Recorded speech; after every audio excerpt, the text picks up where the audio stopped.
Lideramos el camino de la opinión pública y buscamos que la cultura del debate alcance consensos y soluciones a los problemas de nuestro país.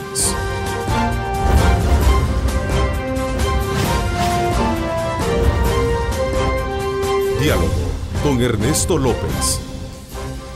¿Qué tal? Buenos días, El Salvador, ¿cómo están? Como siempre, qué placer saludarles a ustedes a esta hora de la mañana. Gracias a Dios estamos nuevamente reunidos en este miércoles 14 de agosto, jueves. Bienvenidos todos a Diálogo con Ernesto López en esta mañana de día jueves. Qué gusto, qué placer saludarles como siempre. Gracias por estar en sintonía de Cadena Megavisión. Somos canales 15, 19 y 21 cubriendo todo el territorio nacional.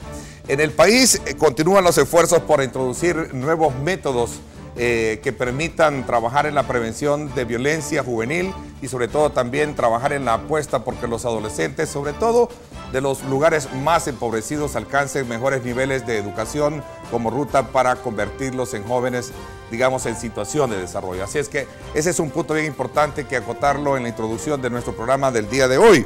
Por cierto, la Fundación Forever, que penetró en las comunidades con mayor riesgo de delincuencia a través de práctica deportiva y otros, ha logrado un convenio con 11 universidades del país para que las oportunidades de ser profesional, fíjese usted, alcancen a estos sectores poblacionales de la sociedad, a efecto de que también conlleve a que las instituciones educativas tengan un aporte muy importante, abriendo espacios a través de becas para que los jóvenes puedan tener derecho a educación. Y para ponernos en perspectiva del tema, Lorena Melara, nuestra compañera, nos brinda algunos puntos destacados sobre, digamos, las demandas de este segmento de la población. Lorena, qué gusto tenerte ya acá con nosotros y sobre todo para que nos pongas en perspectiva del tema que vamos a abordar esta mañana. Adelante. Así es, Ernesto, buenos días. El primer punto para contextualizar este interesante tema es que el pasado 12 de agosto se celebró a nivel mundial el Día de la Juventud. Y en ese análisis surgen diversas demandas para que este segmento de la población tenga un futuro prometedor. El reto es implementar las políticas que lo hagan una realidad. A esto nos referimos. Si bien la educación es la base para el desarrollo de los pueblos, acceder a una profesión no está al alcance de todos.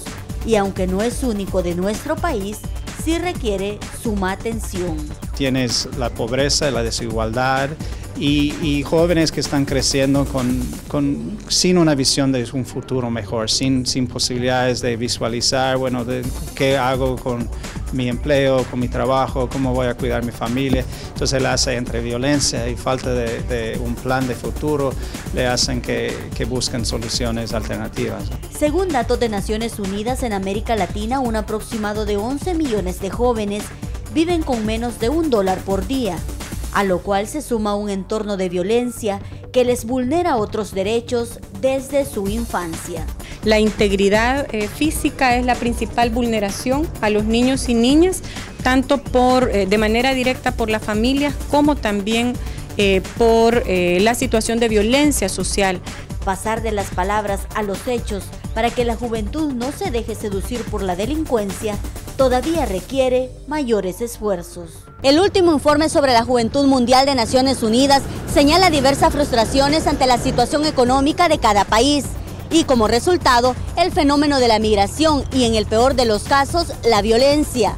¿Cómo evitar caer en eso? Seguramente tus invitados tienen un mejor análisis. Adelante, Ernesto.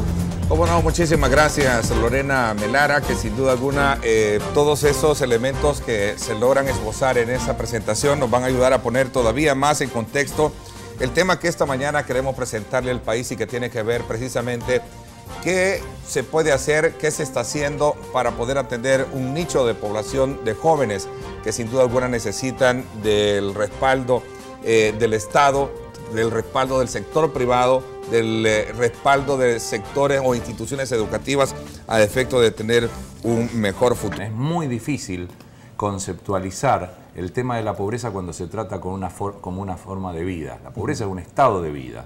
¿Cómo hace usted para conceptualizar y reducirla a un factor económico como hacen las organizaciones internacionales y aprovechan los políticos, reducir 3 puntos, 5 puntos, 2 puntos, con $1,50, con $2 por día, y eso es pobre y el otro no es pobre? Son realmente visiones absolutamente arcaicas, desactualizadas de lo que tiene que ver con la realidad y de acuerdo a los recursos existentes, que es otro de los puntos que nosotros trabajamos insistentemente. Habiendo tantos recursos maravillosos, tradicionales y no tradicionales en la sociedad, intentamos que justamente se utilicen de la mejor manera.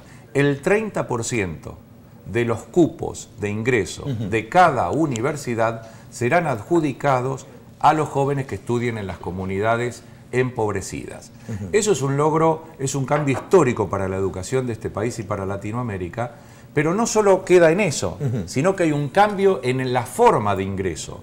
Se reemplaza que para la obtención de la beca haya que sacarse el 8 del examen de la PAES por un sistema que está relacionado con un proceso formativo de educación, en donde hay 11 actividades que exigen al joven, a la familia, participar luego de la escuela y los sábados y domingos desde octavo, noveno, primero y segundo año. Creemos nosotros que no es una persona que es pobre que le vamos a limitar su ingreso.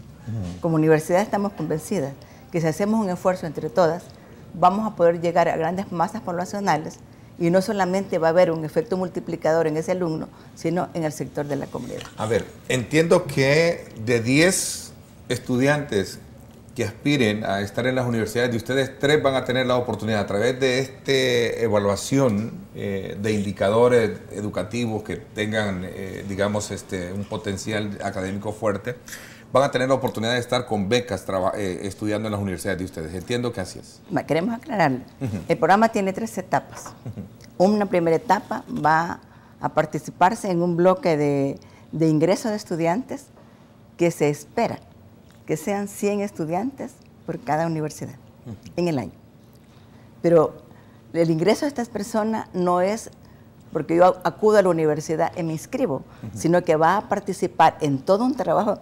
Es una cultura educativa que queremos hacer en el estudiante, que va a participar en 11 programas, donde él va a estar asistiendo a la universidad, nosotros vamos a ir a la comunidad y vamos a seleccionar dentro de esos estudiantes no solo la parte cognitiva, sino que va a interesar un desarrollo más integrativo. ¿Qué papel, en este caso, la universidad que usted representa, la Universidad Pedagógica, también va a jugar? Porque, a ver, para entender un poco mejor, el hecho de establecer un convenio con una ONG muy interesante que ha venido con el tiempo promoviendo Alejandro en el país, tiene, digamos, diferentes aristas, es decir, el papel mismo de las universidades. Que las personas de las comunidades empobrecidas se integren a la sociedad, no necesariamente solo a la universidad. Porque la visión de la integración de un muchacho únicamente a la universidad queda como un poco limitada. Con el ingreso a la universidad, nosotros le estamos dando el ingreso a la sociedad. Porque colateralmente al ingreso de la universidad, previamente ya se ha hablado del programa que lleva al muchacho a un nivel en el cual él pueda ingresar a la universidad con los requisitos institucionales que nosotros podemos tener.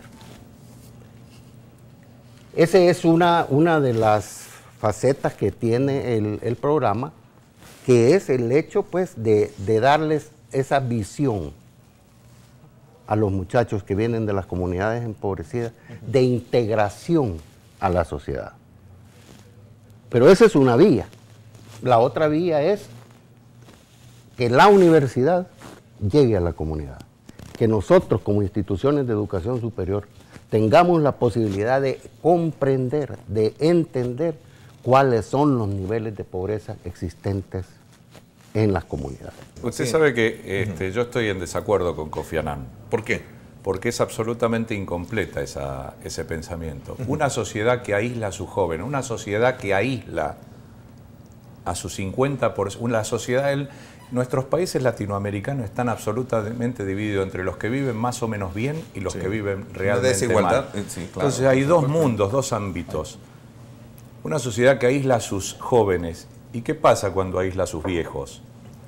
¿Y qué pasa cuando aísla a sus vecinos y a sus escuelas y a sus instituciones dentro de las comunidades empobrecidas. No se trata solo de los jóvenes, se trata del 50% de la población de un país. Por eso estamos hablando que para marcar un impacto, las instituciones, y esto es un modelo que intentamos y ojalá ocurra así, motive a otros sectores del país a participar de una cultura de la integración. Porque aquí no solo participan los jóvenes, los estudiantes, los profesores, las universidades, las escuelas, los maestros, sino también empresas que forman parte de ese proceso formativo. De apoyo, de práctica deportiva en aquellos lugares.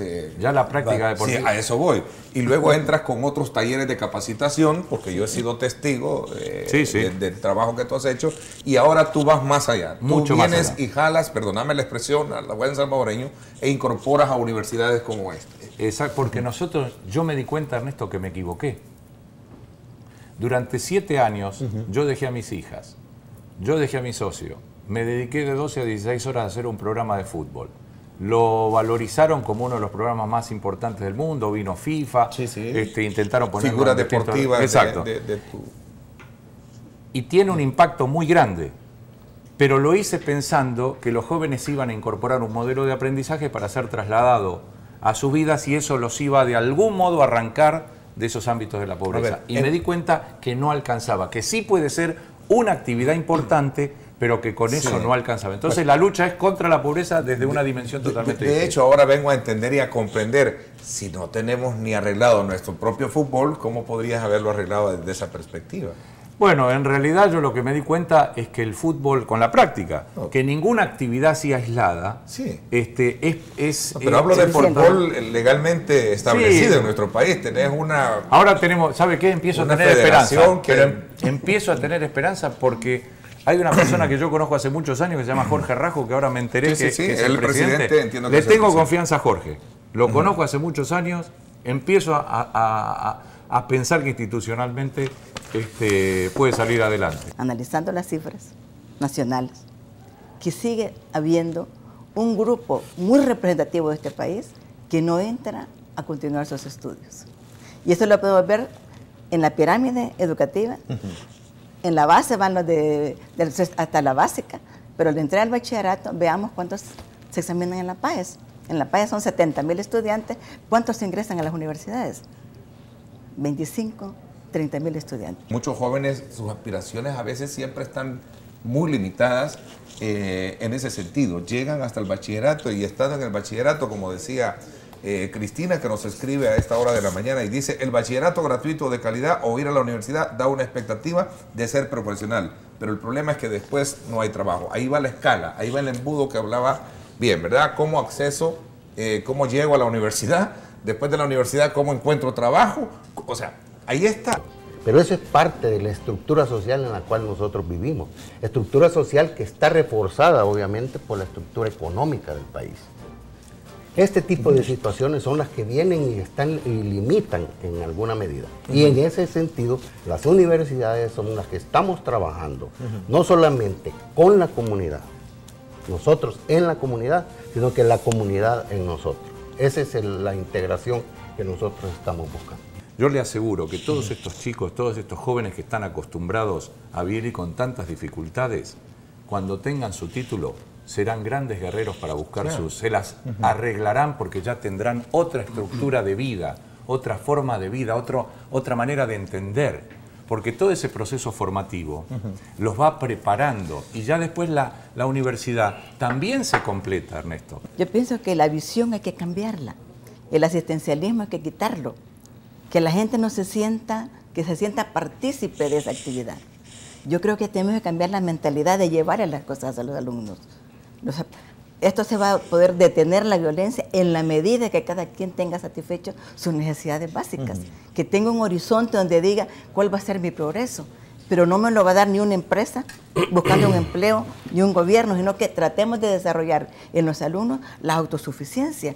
¿Qué estoy diciendo en este punto? Y la Universidad Moderna Abierta lo tiene desde hace 33 años que se fundó. Muchas veces confundimos que una persona que vive en una comunidad empobrecida es una persona violenta. Y no es cierto. Muchas veces se hacen parangones en los cuales el pobre es el violento, el pobre es el delincuente. Tenemos que romper esa visión dentro de las comunidades. Los esfuerzos que hace el gobierno para la prevención van acompañados de la represión. Pero nosotros como instituciones de educación superior, como académicos, no estamos en ese plano. Nosotros estamos en el plano de hacer participar a la gente, y cuando digo hacer participar a la gente, me estoy refiriendo a las comunidades, no solamente a los jóvenes, sino que también a todos los miembros de la comunidad que sientan que hay un mundo afuera que los espera, pero también el mundo de afuera que reconoce que hay un mundo adentro de la comunidad. Una vez tengamos esa integración, aquello de que la gente se sienta incorporada a una sociedad que por centenares de años le ha negado ese ingreso, cuando el mismo pobre le niega el ingreso al que viene de fuera. Desgraciadamente nuestra cultura paradigmática nos ha enseñado y nos sigue enseñando que tenemos que esperar demasiado de los políticos y del Estado. El Estado tiene un rol fundamental en muchísimas actividades, sectores, etc. Pero ¿qué pasa con el ser humano? ¿Qué pasa con las instituciones? ¿Qué pasa con los intelectuales, con los artistas, con los vecinos, con los jóvenes, con los maestros? ¿Qué pasa con el resto de la sociedad? ¿Tenemos que cruzarnos de brazos y esperar y escuchar a los políticos salvadores? Mire, yo ya tengo 53 años y he vivido en distintos países del mundo, en Latinoamérica.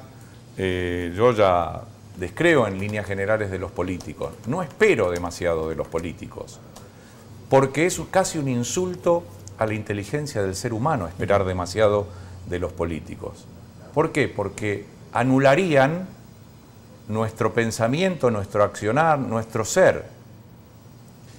Esta es una demostración que cuando los rectores que se animaron a salir del molde, a romper el molde con esto, y las empresas que están acompañando, no con dinero, sino porque entienden que hay que participar en la formación de los jóvenes, y donde empiezan a haber profesores y donde empieza a haber estudiantes universitarios que empiezan también a modificar y a entender que no se puede ignorar a la otra mitad, me parece que por ahí empiezan a encontrarse las verdaderas respuestas. No hay jóvenes malos, sino jóvenes mal orientados. Hay un ¿Qué tipo de orientación? Hay un punto que nosotros tienen la palabra los tres. debemos, perdón. Me permite, por favor.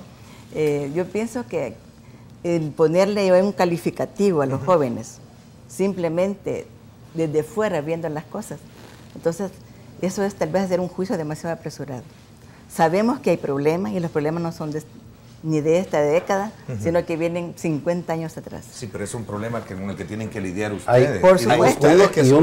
Por esa razón es que queremos, Ernesto, voy a terminar.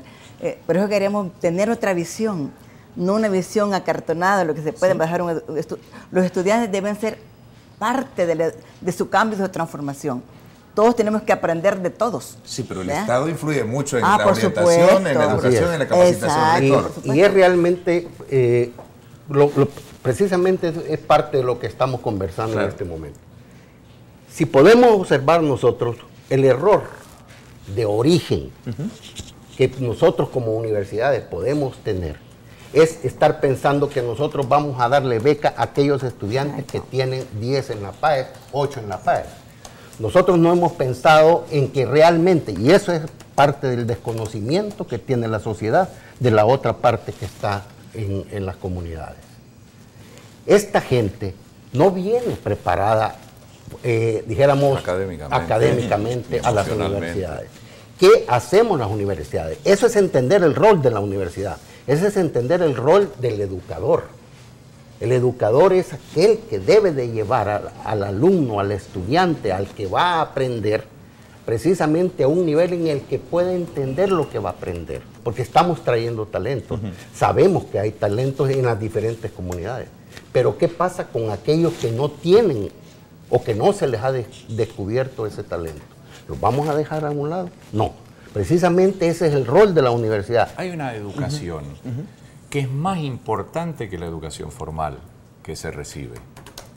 hemos crecido en eso y pensamos que es la maravilla del mundo. Hay una educación anterior. Hay una educación que es mucho más auténtica y real, que tiene que ver con conocer de qué se trata la vida, con saber por qué se vive de ese modo y por qué yo vivo así y por qué los otros viven de otra manera. ¿Cómo podemos hacer para desarrollarnos? ¿Cómo podemos hacer para llegar de alguna manera a un cierto potencial? ¿Cómo podemos hacer para disfrutar un poco más de la vida? ¿Cómo podemos hacer para romper con ese ciclo que viene transitando generación tras generación, aquellos que viven tan mal y aquellos que viven mejor, desconociendo la otra mitad y desaprovechando la oportunidad riquísima de encontrarse, de integrarse con los otros? Entonces hay una educación que no se enseña y esta es una propuesta para ello, anterior, ir a las comunidades, que la institución quizás más respetada que existe en El Salvador y en Latinoamérica, o una de ellas, la universidad, hoy diga, nosotros vamos a tener una presencia en las escuelas y en las comunidades, y las escuelas y las comunidades van a tener una presencia en la universidad.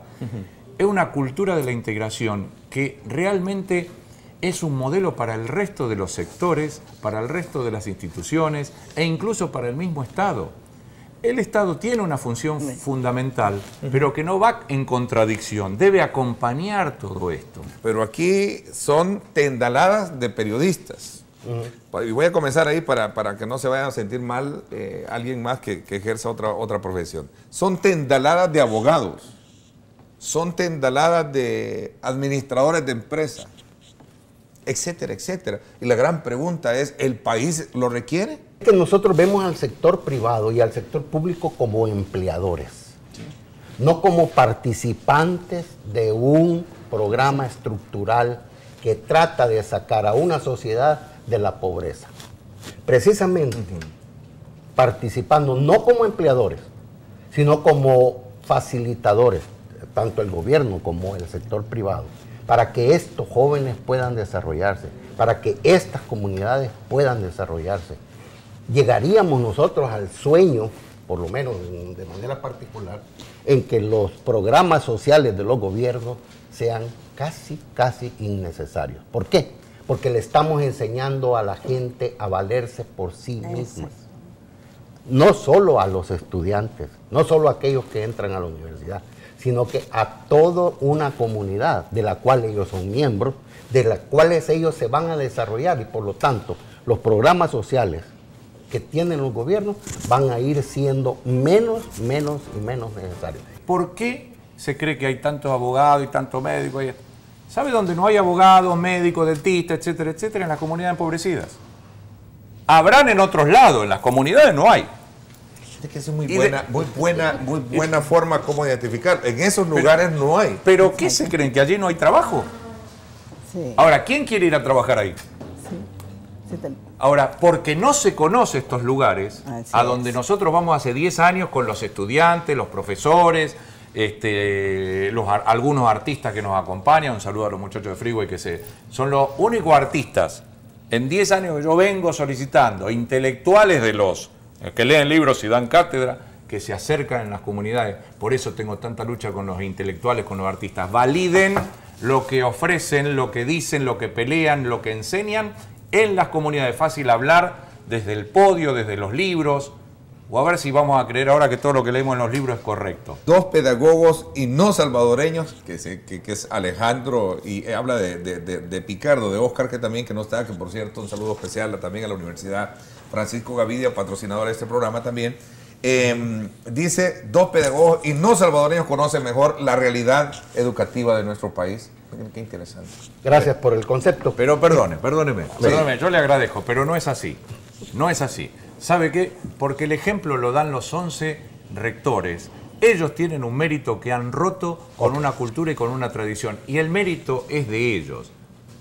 sinceramente, si seguimos, yo le agradezco al señor, no me quiero poner un enemigo de un amigo, ¿no? Porque tampoco sería tan... No, pero te hace un buen comentario. No, o sea, yo lo sé, sí, yo lo sé, yo lo parte. aprecio, pero son ellos. Claro. Los que se A ver, sin rector, ellos es imposible este cambio. Rector. Y el punto fundamental es que venimos platicando de cuántos tendaladas de esto, tendaladas de lo Y otro. perdónenme la expresión, Y pero no, salvadoreño es más entendible, estamos acá Más folclórico. coloquialmente. Pero es precisamente el hecho de lo que mencionaba Alejandro, que hay otra parte, hay un 50% de la población que no tiene estos servicios. Así es. O sea, que a nosotros se nos adjudica la responsabilidad de preparar profesionales para el 50% de la población. Creo que tampoco es justo. O sea, nosotros debemos de estar preparando también profesionales para este otro 50%. Pero no solo para irles a dar asistencia, por el amor de Dios, ya dejemos de pensar en eso. Pensemos en cómo vamos a incorporarnos con ellos, a integrarnos con ellos. Que en el país hay que cambiar las cosas. ¿Desde dónde hay que cambiarlas? ¿Cómo involucrarnos? Y por esa razón creo que es importante acotar la necesidad de que los cambios deben de venir también desde adentro. El desarrollo de un pueblo está en el pueblo mismo. O sea, ¿cuál es la mentalidad con que nosotros vamos a afrontar el desarrollo de este país? ¿La vamos a afrontar de una manera individual, de una manera de descalificando al que está al lado de uno o acompañando al que está al lado de uno? El cambio viene de adentro. Cuando nosotros cambiemos, cuando nosotros nos eduquemos a participar, a integrarnos los unos con los otros, entonces vamos a empezar a ver los cambios. Ojalá se entienda profundamente de qué se trata esta cultura de la integración. Ojalá se le dé el valor de este compromiso que han adquirido estos rectores, estas universidades, estos estudiantes, estos profesores, estos vecinos, estas escuelas. Yo le quiero agradecer a usted. Gracias, Alejandro. Yo le quiero agradecer a usted y a toda la empresa, porque se lo digo usted lo sabe, con el corazón. Hubiera sido imposible lograr este paso maravilloso para la educación del país sin poder conversar en espacios pero tan importantes para la comunicación del país como este, dedicarle permanentemente 1 hora y pico de su tiempo a estas temáticas es lo que ha logrado en muchas cabezas facilitar el acercamiento y darnos cuenta que hay muchísimos puntos en común para desarrollarlo. Okay. Muchas gracias. Gracias, pásenla bien y como siempre recuerden lo más importante, amar a Dios sobre todas las cosas. Lideramos el camino de la opinión pública y buscamos que la cultura del debate alcance consensos y soluciones a los problemas de nuestro país.